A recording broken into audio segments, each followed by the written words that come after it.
말씀으로 하루를 여는 복된 새벽에 하나님이 우리에게 주시는 귀한 말씀은 구약성경 사사기 19장 16절에서 18절까지 되겠습니다. 온라인으로 동참하는 여러분도 다 함께 성경을 펴주시고 같이 말씀 속으로 들어가 보실까요? 저녁 때에 한 노인이 밭에서 일하다가 돌아오니 그 사람은 본래 에브라임 산지 사람으로서 기브아에 거류하는 자요, 그곳 사람들은 베냐민 자손이더라. 노인이 눈을 들어 성읍 넓은 거리에 나그네가 있는 것을 본지라. 노인이 묻되 그들은 어디로 가며 어디서 왔느냐 하니, 그가 그에게 이르되 우리는 유다 베들레헴에서 에브라임 산지 구석으로 가나이다. 나는 그곳 사람으로서 유다 베들레헴에 갔다가 이제 여호와의 집으로 가는 중인데 나를 자기 집으로 영접하는 사람이 없나이다. 아멘. 사사기 후반부를 읽어보면 매우 혼란스럽고 복잡합니다. 길도 없고 해답도 없습니다. 어쩌면 우리가 살고 있는 21세기와 똑같다고 할 수 있습니다. 사사기 후반부 17장, 18장, 19장을 보면 그 레위 사람들의 문제가 계속 등장합니다. 하나님을 믿는 사람이라는 것입니다. 하나님을 아는 믿음의 백성이라는 것입니다. 이때에 영적 무질서를 바로잡고 바른 길을 인도해야 될 책임이 레위인에게 있는 것입니다. 레위인은 성막이나 성전에서 율법을 이렇게 연구하고 해석하고 율법을 삶에 어떻게 적용해야 되는가 잘 가르쳐줘야 될 영적인 사명자요 공직자입니다. 백성들의 지도자입니다. 레위인의 잘못된 행동은 그 시대 전체에 어떤 영향을 주는가 잘 보여주는 단면이라고 생각합니다. 레위인이 부패했다고 하면 백성들은 어떠했겠습니까? 지도자가 부패하고 쓰러지고 넘어졌다면 백성들 보고 배우는 것이 무엇이겠습니까? 에브라임 산지에 살고 있던 한 영향력 있는 한 레위인이 여러분 첩을 두었습니다. 이거 잘못된 것입니다. 바로 진리에서 이탈한 것입니다. 이런 일은 이스라엘 왕이 없을 때 계속 일어났습니다. 정치적인 왕이 아니라 하나님을 왕으로 인정하지 아니하고 스스로가 기준이 된 거예요. 내가 하나님이 된 거예요. 내가 판단하면 옳다고 생각하는 여러분 너무 엉터리 잘못된 그런 생각을 갖고 살았습니다. 레위인도 자기가 좋은 대로 첩을 얻고 살았습니다. 당시 간섭으로 볼 때 첩을 얻는 일은 흔했습니다. 레위 사람이 첩을 얻는 것은 잘한 일은 아닙니다. 당시에 첩을 많이 둔 것은 자신의 권력이나 부를 상징하는 척도였습니다. 사람들에게 본이 되고 책망할 것이 없어야 될 그 레위인이 지금 엉뚱한 길을, 일탈된 길을 걷고 있는 것입니다. 레위 사람과 첩 사이에 문제가 생깁니다. 복잡한 여인이었어요. 이 통제가 안 되는 남편의 여러분 핸들링이 안 되는 그런 여인이었어요. 2절에 볼까요?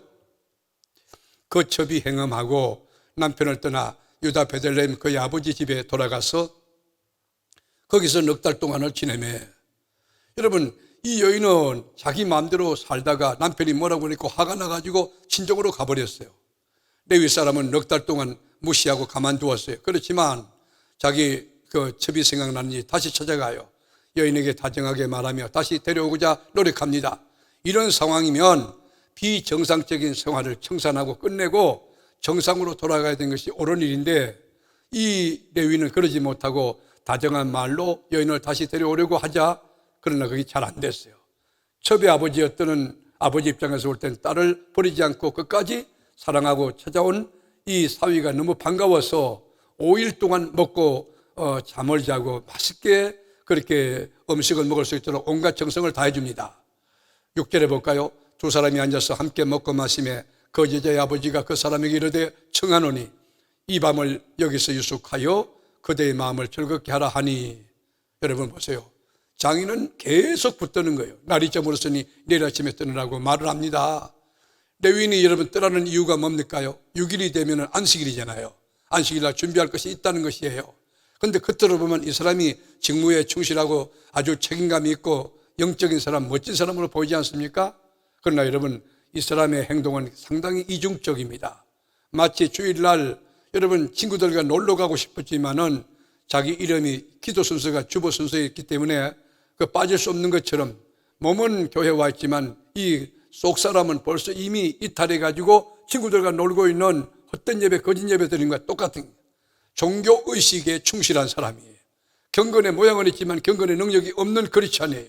여러분 교회 안에도 여러분 직분은 있고 예수 믿은 지 이 실력은 오래됐다고 하지만 참 신앙이 없고 여러분, 자기를 십자가로 치지 아니하고, 그리고 십자가로 치지 아니하고 주님을 쫓아가지도 않고 주님 따르지도 않은 사람 얼마나 많습니까? 직분이 여러분 집사라 할지라도 전도 대상이고, 그런 분이 있다고 하면 건사라 할지라도 전도 대상이 되는 것 아닙니까? 여러분, 거룩함의 기준이 뭡니까? 하나님 앞에서 사는 삶입니다. 하나님의 형상대로 구별되게 사는 것이에요. 거룩의 기준은 주님과 깊은 교제를 하는 삶입니다. 여러분, 진실함이 성령의 주장과 인도가 있는 삶, 그것이 거룩한 삶이에요. 그런데 여러분, 기브아에 가까이 이르러서는 해가 졌어요. 거기에 14절에 보면 모두 앞으로 나가더니 베냐민에 속한 기브아에 가까이 이르되 해가 진지라. 여러분, 그 밤에 레위인은 첩을 데리고 그곳에 들어갑니다. 그런 음산하고 어두운 기운이 가득한 밤이고 그런 장소입니다. 성에 들어온 새로운 손님이 누구냐는 거예요. 그래서 그 성읍 사람들이 막 뒤집어졌어요. 그들을 끌어내라. 우리가 그들과 상관하리라. 여러분, 그렇게 이야기합니다. 22절 볼까요?